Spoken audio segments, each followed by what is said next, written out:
ഇത്തരം കടുത്ത പ്രതിസന്ധികൾക്കിടയിലും ഈ സർക്കാർ പ്രഖ്യാപിച്ച 6 ഇന്ദിരാ ഗ്യാരണ്ടികളിൽ KSRTC ബസ്സുകളിൽ സ്ത്രീകൾക്കും ട്രാൻസ്ജെൻഡേഴ്സിനും സൗജന്യ യാത്ര, വയോജന ക്ഷേമ വകുപ്പ് രൂപീകരണം എന്നിവ സർക്കാർ ഇതിനോടകം നടപ്പാക്കിയിട്ടുണ്ട്. കൂടാതെ ആശാ വർക്കർമാർ, അംഗൻവാടി വർക്കർമാർ, ഹെൽപ്പർമാർ, പ്രീ പ്രൈമറി ടീച്ചർമാർ, ഹെൽപ്പർമാർ എന്നീ വിഭാഗങ്ങളുടെ ഓണറേറിയവും പാചക തൊഴിലാളികളുടെ വേതനവും വർദ്ധിപ്പിച്ചിട്ടുണ്ട്. ആരോഗ്യ വിദ്യാഭ്യാസ മേഖലകളിൽ നിക്ഷേപങ്ങൾ വർദ്ധിപ്പിച്ചുകൊണ്ട് കേരളത്തെ ഒരു ഡെസ്റ്റിനേഷൻ പോയിന്റാക്കി ഉയർത്തുകയാണ് സർക്കാരിന്റെ പ്രാഥമിക ലക്ഷ്യം. സർ, സംസ്ഥാനത്തിന്റെ ജനസംഖ്യയിൽ ഘടനാപരമായ മാറ്റം സംഭവിച്ചുകൊണ്ടിരിക്കുകയാണ്. ഡെമോഗ്രാഫിക് ചേഞ്ചസ് ആണ്.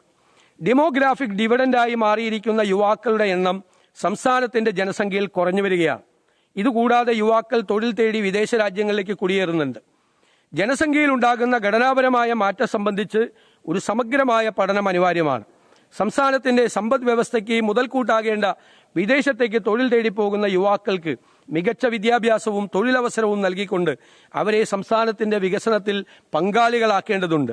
അതോടൊപ്പം ജനസംഖ്യ ആനുപാതികമായി വർദ്ധിച്ചു വരുന്ന വയോജനങ്ങൾക്ക് സംസ്ഥാനത്ത് ആവശ്യമായ മികച്ച സൗകര്യങ്ങൾ ഒരുക്കുന്നതിനോടൊപ്പം അവരുടെ കഴിവും പരമാവധി പ്രയോജനപ്പെടുത്തിക്കൊണ്ട് ഒരു സിൽവർ ഇക്കോണമിയും സൃഷ്ടിക്കേണ്ടതായിട്ടുണ്ട്.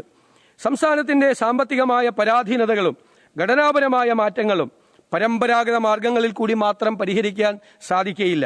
ആധുനികവും നൂതനവുമായ മാർഗങ്ങളിലൂടെ സമ്പദ് വ്യവസ്ഥയെ ഉത്തേജിപ്പിച്ച് വിവിധ മേഖലകളിൽ വൻകിട നിക്ഷേപം ആകർഷിച്ച് ഖജനാവിൽ പണം സമാഹരിച്ചുകൊണ്ട് ആ സമ്പത്തിന്റെ നീതിപൂർവമായ വിതരണം, ഇക്വിറ്റബിൾ ഡിസ്ട്രിബ്യൂഷൻ ഓഫ് വെൽത്ത് ഉറപ്പാക്കാൻ ഈ സർക്കാർ പ്രതിജ്ഞാബദ്ധമാണ്.